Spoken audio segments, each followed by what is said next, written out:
Welcome to Lincolnwood Chamber Chats, brought to you by RCM. My name is Erin Lyons, and I'm the Executive Director of the Lincolnwood Chamber. This series is designed to profile local businesses, elected officials, and village representatives. We are really striving to provide insights and resources to the community. Today, I'm speaking with State Senator from Villivalam. Welcome. Hi, welcome. Thank you for having me. As you mentioned, my name is Villivalam. I'm the state senator for the 8th District, which includes about 21 neighborhoods in the city of Chicago, and then also includes about 6 suburbs in Cook County: Lincolnwood, Skokie, Niles, Morton Grove, Glenview, and unincorporated Des Plaines. And proud to be with you, and I'm also proud to represent Lincolnwood. It's literally the middle of my district, and I've gotten out to many of the restaurants for pickup and delivery orders over the last couple months, and I'm excited to be here with you, though. Great, terrific. And I feel so fortunate to have you, given that you were just in Springfield for a special session. So I thought we could kick it off with you just providing some highlights on the budget that you helped pass last week that will ultimately help support small business. Absolutely. So, one, we went down to Springfield. It was a call by the Senate President and the Speaker to go into special legislative session to deal with the COVID-19 public health crisis. We took up about 16 different packages of bills, I would say, in the 4 to 5 days that we were down there. And the most important, obviously, was the budget. We had to look at this situation that we were in and make a choice.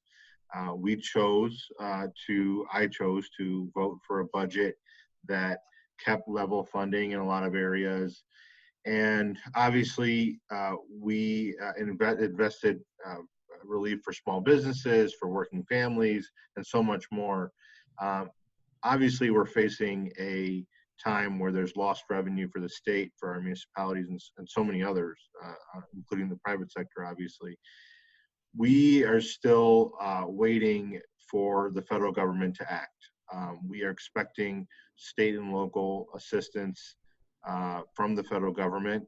As you know, the only the government entity that can print money is the federal government. And so we are expecting them to provide some assistance. And that's going to be a big part of making sure our budget is whole. And I'll just say one last piece on the budget. Illinois is 5th in terms of dollars that go out to the federal government, and we're 48 in receiving them back. We're what's called a donor state. And so there's some people that would say, oh my God, you're not, living in reality. You shouldn't be expecting that from the federal government. And, we have to live within our means. The reality is we've already cut in 2011, we cut in 2017, we even cut some now. But we really need to be making sure the federal government is stepping up. And I'm not saying we're ever going to be 5th in receiving dollars back, because we're a big state, but we shouldn't be 48th. And that's what we're dealing with. But there's so many other pieces of legislation we took up, like the capital reauthorization, the elections omnibus, and so many others. But it's important to know that we made strategic investments in our education to help small businesses with relief and be there for working families. Okay, great. In terms of the reopening, we're seeing some promise there. Could you outline for me what you see as your office's role in the reopening? Absolutely. First and foremost, number one is constituent services. I describe my job in 3 different roles. One is my legislative role, 2 is my constituent services role, and then 3 is my outreach role, going out to the community and visiting businesses, talking to nonprofits, and so forth. Obviously, the legislative role, we were working on legislation for the last couple months. We couldn't go down to Springfield for public health reasons. At the same time, we were able to get a lot done this last week. However, the constituent services role has completely taken precedence, or taken the number 1 priority. We've been fielding thousands of calls to our office, whether you're a small business seeking clarification, whether you're someone that is now an independent contractor that doesn't no longer has that type of work. We're here to help you in those specific areas and get you either we have the answers or get you the answer. And so I would say that's our general role. As it relates to small businesses, obviously, the governor laid out his Restored Illinois plan. We're in the different phases. We're looking at the different phases.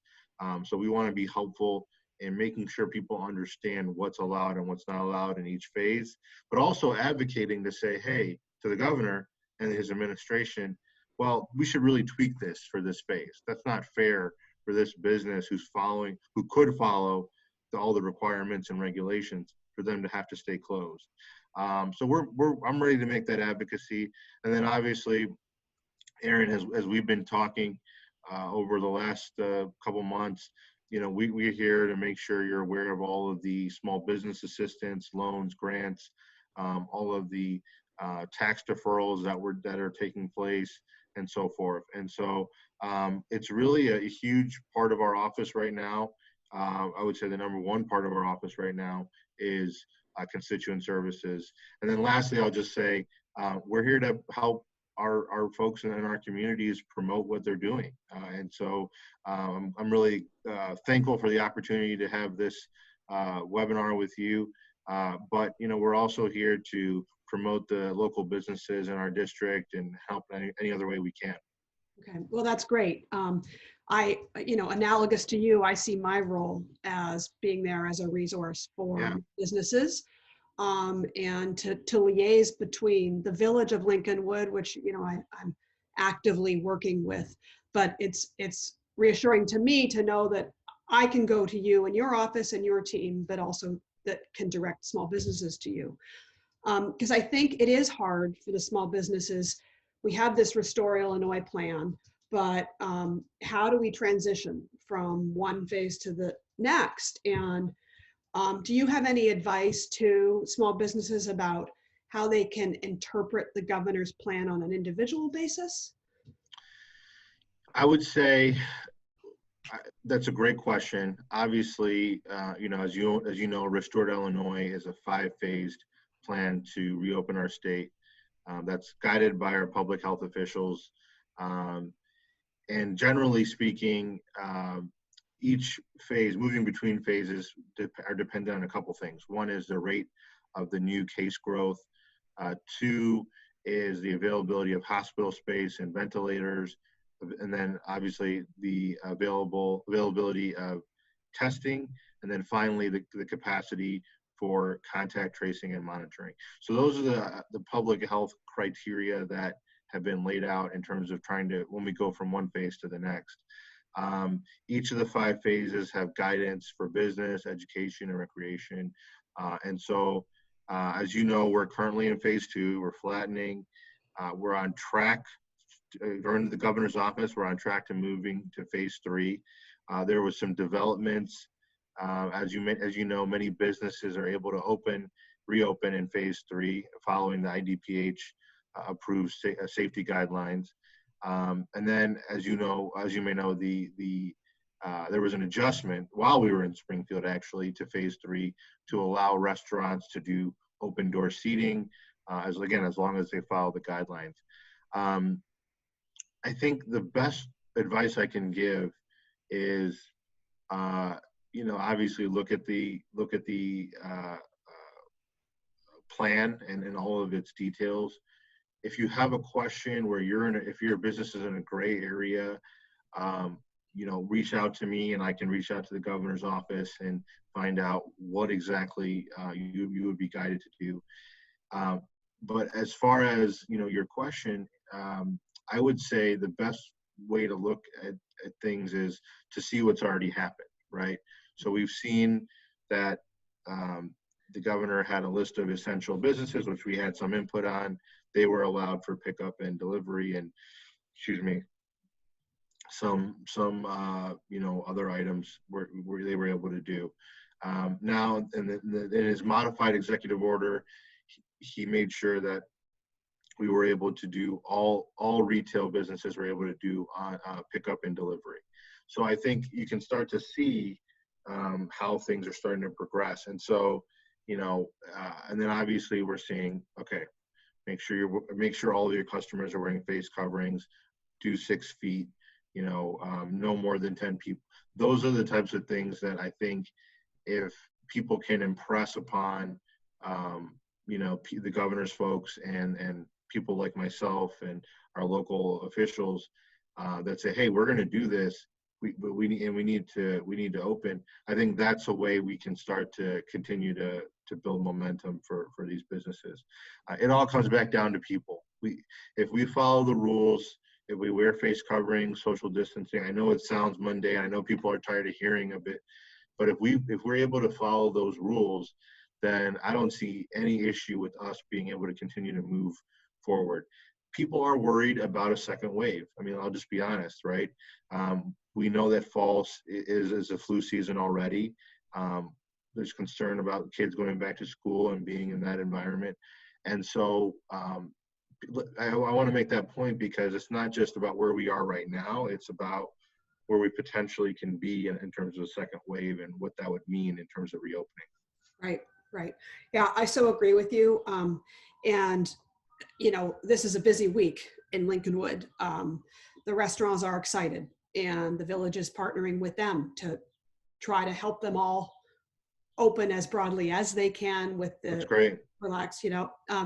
I have shared with businesses that I think, it's so important that they all have a plan and that they tell consumers and people frequenting their business what that plan is and what the guidelines are within their business, so that it's clear if someone comes in and isn't wearing a mask that they should be, and the business expects that of them. So as much as possible, I'm trying to partner with the businesses. I'm trying to advocate on their behalf that we have the relaxed signage opportunities, celebratory indicators, balloons, whatnot. So again, this is all, the village of Lincolnwood is working hard this week to try to maximize success in phase 3, which ultimately, hopefully will get us to phase 4.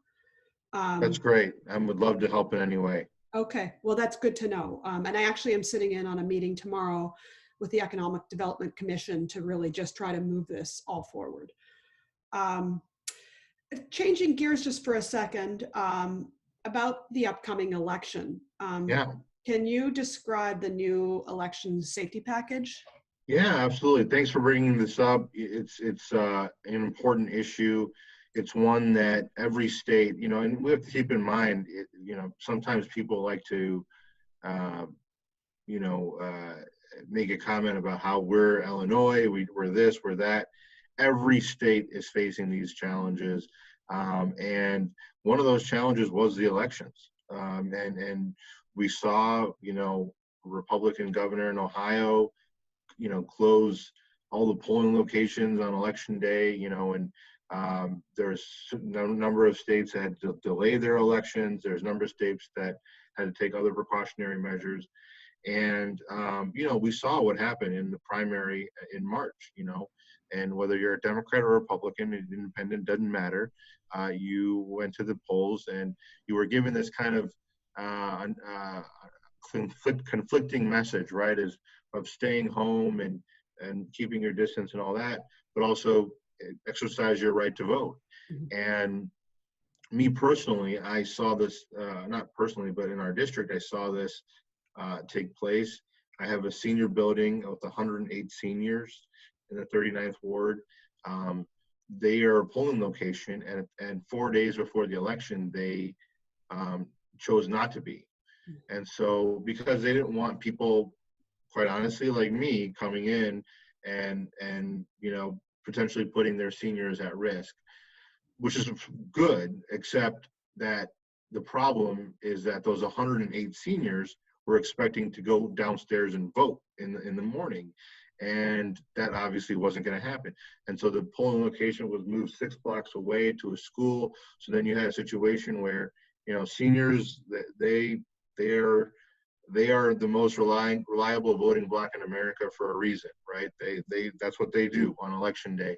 So you had a situation where they might have gone and to the school and voted, and it would have deleted the purpose of keeping them safe. And so I didn't want to see that happen again. I don't think anyone wants to see that happen. My colleagues and I agreed as well. They had similar experiences. So we put forth an elections omnibus package.